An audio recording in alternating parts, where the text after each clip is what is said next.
there's no other rush like being in a startup. And I think anybody can be in a startup, either participate in it or have their own startup. But it's, I think it's such a rewarding career.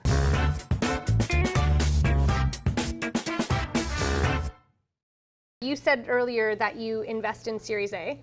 I know there's friends and family, Series A, Series B, seed, angel. Can you talk a little bit about what those are a little bit? I mean, not everybody goes through all of the steps, but if you were going to hit them all, it would probably look like this. Like, we start our company and we're like, I think this is going to work. And so we're both like, oh yeah, we have extra $10,000 floating around. So we put it in the company between the founders, and we start seeing it and like, okay, I think we're getting this. And so then we might go to our family and say, like, I think this is going to do well. Like, what do you guys think? Do you want to put some dollars in to this? So that's kind of friends and family.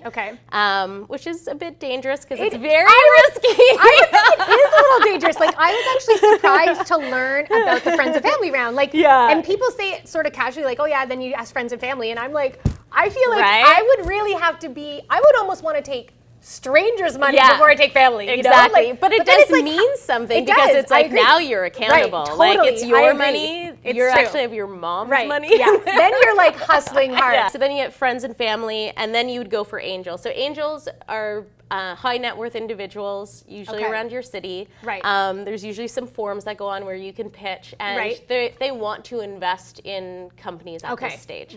They can usually, friends and family, you're not getting a lot of money from. Angels, you're probably going to get, $5,000, $10,000, $20,000 from them, kind of check size. On the angel side, and then you go into seed. So seed's starting to become, institutional investments. So seed is probably 50 to 250,000, maybe 500,000. So that's kind of you're starting to get some real money to see how you can move things, right? You still have a small team, because every time you bring in money, it's like, do you want to pay salaries or do you want to move the product along? So you have to start negotiating how you want to spend that money. That money goes quickly. So it's like, it seems like a lot of money, but it's really not.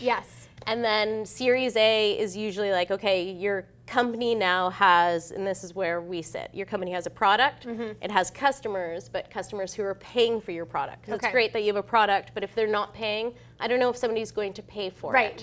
And that's, that's kind of a risk. And I don't really care about the dollar amount so much, but I do care that you have a product, you have paying customers, and you have repeatability of sales.